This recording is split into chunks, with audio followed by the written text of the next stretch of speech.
Magandang umaga po sa inyong lahat. Ako po si Jovelyn Montero at ang title po ng aking report ay Job Order Costing.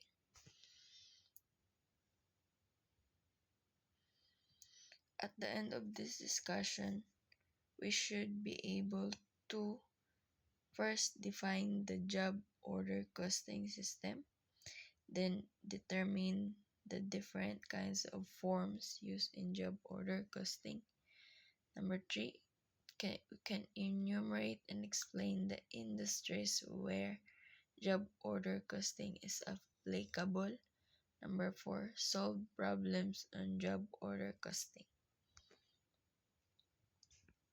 Next, job order costing is a system that takes place when customer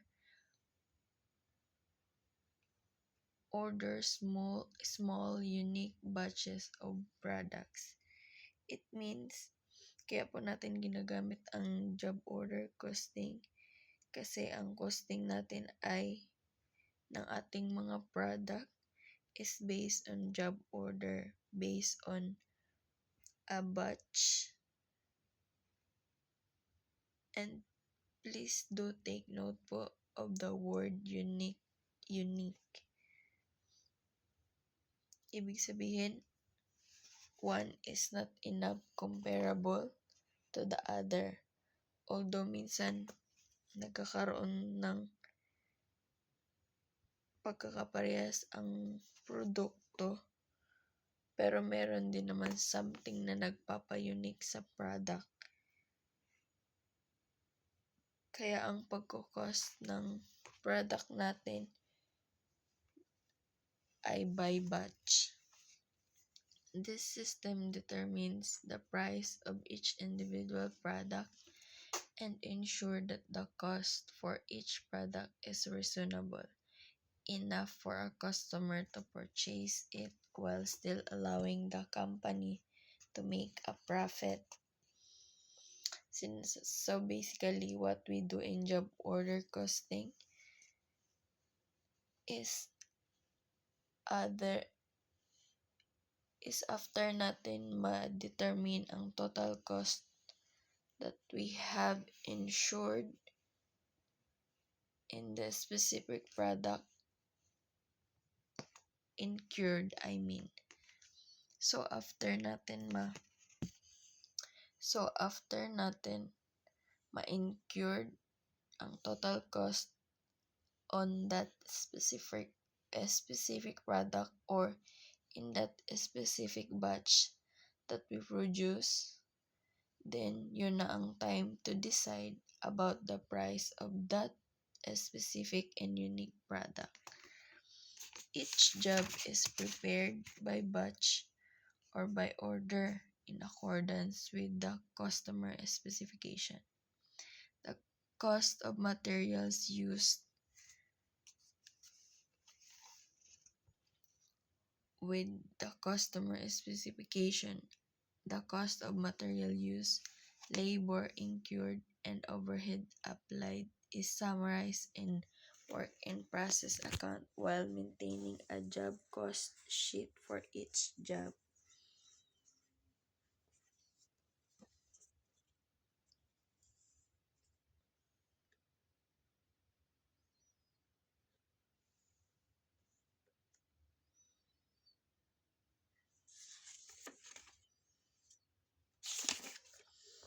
So later on, we will be discussing how job order costing system is being used and how it is helpful in determination of the price na i-charge natin sa ating mga customer.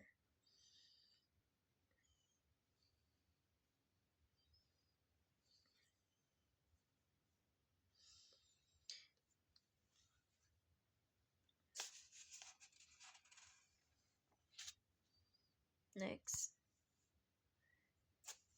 job order costing system can gain and track information from financial resources like material, cost, payroll, records, supplier invoice, and overhead allocation. Dahil nalalaman natin dyan na sa mismong batch na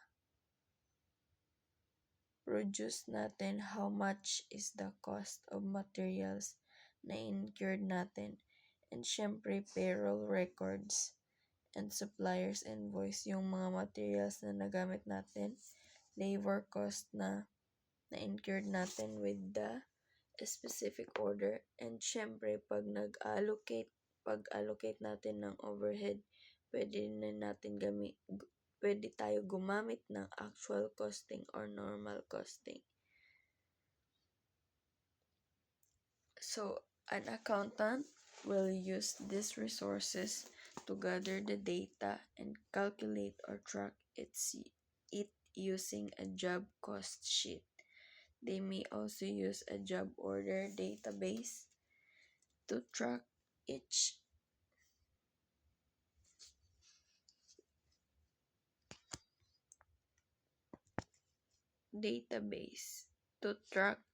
product using a specific identifying number for each product.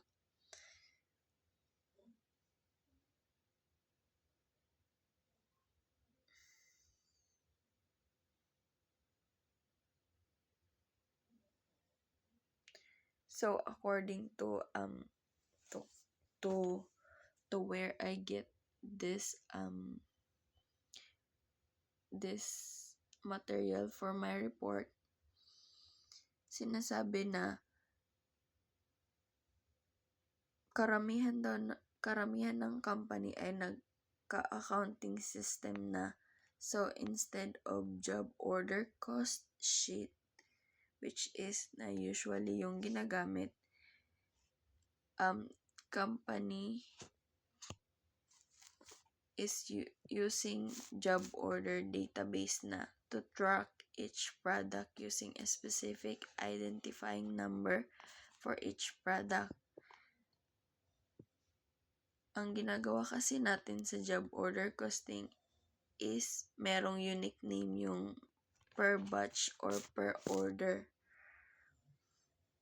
Pwedeng numeric lang like job order 101 or job order 102. Or pwede nating lagyan ng specific name.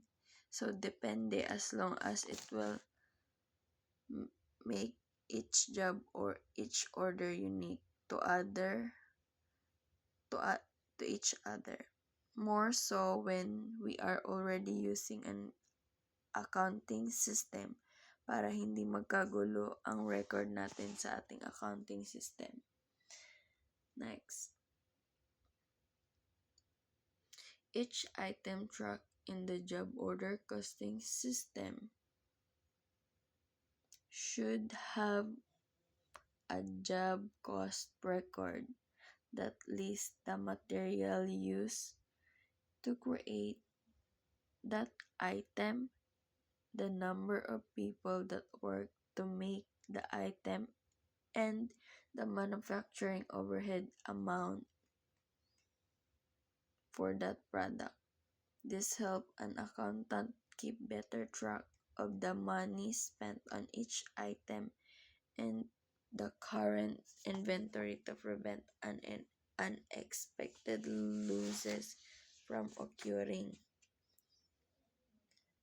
So basically, ang makikita po natin sa job order cost sheet is materials, direct labor, and overhead. Yung tatlo na yun lang naman talaga yung mga detail, mga details na very important, like the number of people who work on making that item at kung gaano katagal nila ginawa yung product. Ito ang mga impormasyon na very significant in creating the information on direct labor.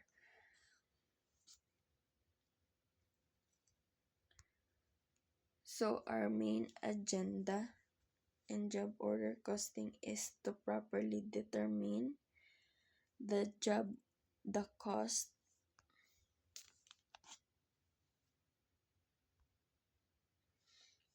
the cost of order that we are doing in the company and to prevent losses so that we could charge a right price in every order of the customer. Next, document used in job order costing. This document is called material requisition. It's a form that is used as a basis for recording of new raw material issuance. This form facilitates the transfer of material from storage to production. So, in this form, we could there's may nakalagay siya na back. So, sa form na to, may nakalagay na date, work order, requisite by, approved by, suggested vendor, project to be used for, and deliver. So, this form is very important kapag kukuha ka ng sa raw materials na nagagamitin mo for that specific job. Next, timesheet or time ticket.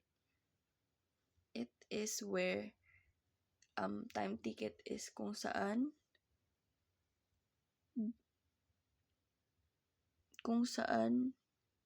nakalagay naman yung kung ilang tao yung tatrabaho, ilang araw nilang ginawa yung trabaho, anong date nila sinimulan yung trabaho, kailan sila nagsimula, kailan sila huminto sa work nila, kumbaga sa specific job na ginagawa nila, kung regular hours lang ba sila or nag-overtime ba sila, and then the total hours na spend nila to make that unique product. Nakalagay dyan sa timesheet yung employee name, date from, kung kailan sila nagsimula, and date to, kung kailan sila natapos, at kung anong department sila, at payroll number na din. Dito pa may nakalagay sa baba, special notes. It's also a document that's very important when doing a job order costing. Next document is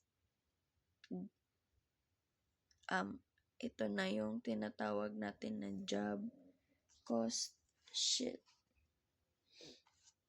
Ito ang main source for tracking the item to keep pricing and inventory accurate.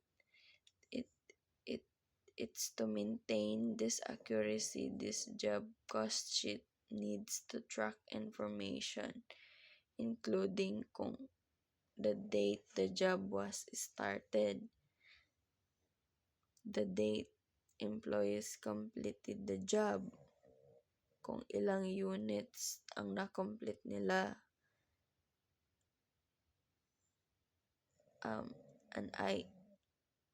kung saang department sila galing.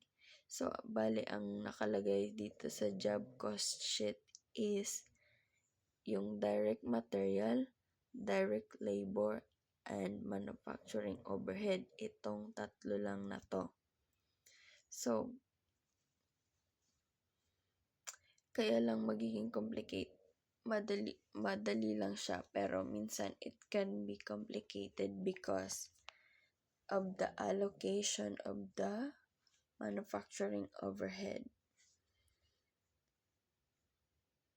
For example, in this cost summary, there's direct materials, direct labor, manufacturing overhead, total cost, then unit product cost.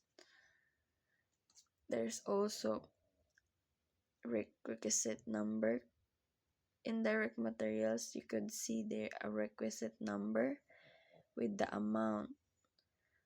Then indirect labor, there's also a ticket number, an hour, and kung ilang oras ginawa ang trabaho, at kung magkano yung bayad niya per hour. So, sa manufacturing overhead, nakalagay yung complete kung ilang araw niya buong ginawa, then rate, kung magkano, and then the total amount. Next, job order costing in different industry. Job order costing in manufacturing companies. Manufacturing companies incorporate job order costing as a means of controlling usage of raw materials, product, equipment, and labor hours. So this business consider each customer order a separate job for purpose of job order costing. Alternatively, manufacturers may group smaller value projects together under a single job heading. The next is white collar business.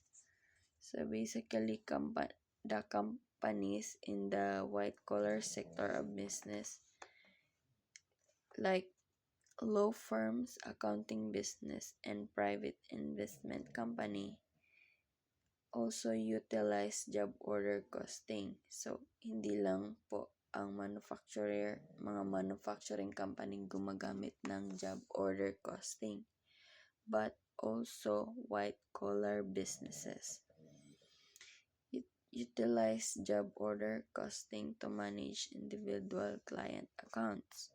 For example, nito is yung accounting firm. We can consider that each individual client a job firm's complete job order cost sheet, and each business day dealing how documents are handling clients account and how many hours a client needs consume each day. This generate daily cost that business can use to measure how much money firms bring in each day versus the cost associated with job activities. Next, medical services business. Sa medical services business naman, you can apply the job order costing, though they have different term, but the way kumbaga kung paano job order costing consider each patient as or bill as an individual job. That's, for example, record keeping for job order costing in service industry, including the medical field, can be more complex than other industry because these businesses offer a wide array of services.